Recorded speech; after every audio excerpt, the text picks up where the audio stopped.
Now let's turn to the war in Ukraine, or should we say war in Russia, because now it's Russian territory that's under attack. The Belgorod region near the Ukraine border has been in news. Since last month, it has repeatedly come under attack.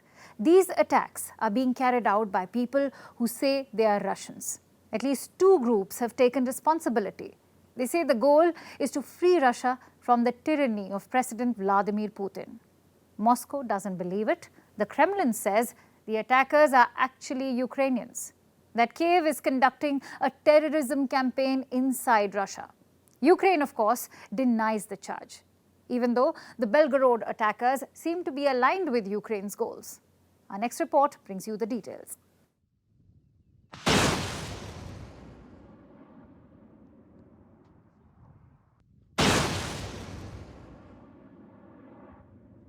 These are drone videos shot in Russia's Belgorod region. They were released yesterday.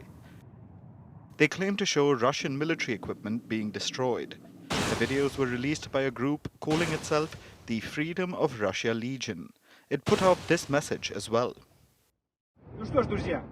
Friends, fighters of the Russian Volunteer Corps are fighting once again on the territory of the Russian Federation. Very soon they'll be on the edge of Shebekino. Unfortunately, we can't provide evacuation of civilians from border regions as the army of the Russian Federation is shelling those areas and hindering the evacuation. Stay in your houses. Don't worry, the fighters of the Russian Volunteer Corps don't fight against civilians. The town he's talking about, Shebekino, is a border town in Russia's Belgorod region. It was indeed attacked yesterday. Russia confirmed it, but it had a different narrative. Shebekino district has been under continuous attack from the Ukrainian armed forces. 8 people have been injured. Nobody has been killed. The enemy has not been and is not at this time on the territory of Belgorod region. The Russian armed forces, border force, Federal Security Service, Federal National Guard troops service are on scene. A massive attack is ongoing. The lives of local people, primarily in Shebekino and nearby villages, are in danger. The Belgorod region's governor says the town was attacked by the Ukrainian armed forces. He insisted that there were no enemy troops on the ground. Russia's defense ministry also said the same thing.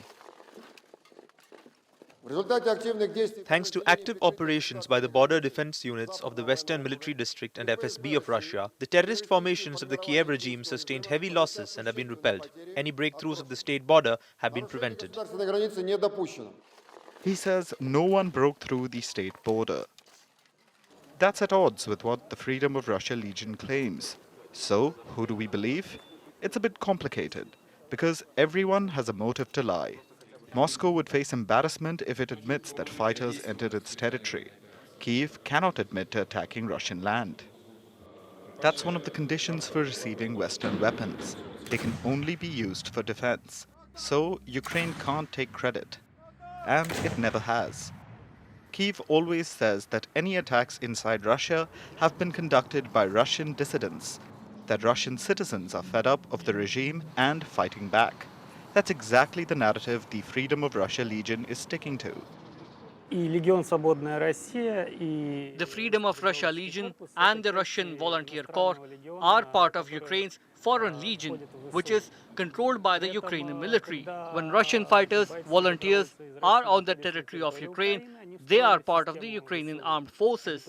But when Russian armed fighters go home, then the chain of command no longer applies to them. These are simply Russian fighters. It is not a Ukrainian operation. It is an operation of Russian volunteers, resistance fighters.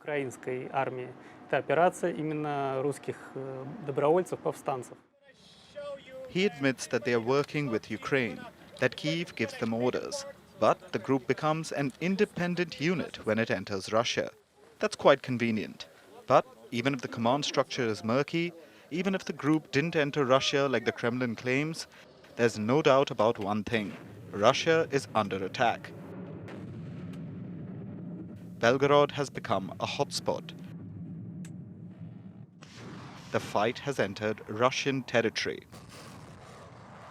The so-called special military operation is now an all-out war.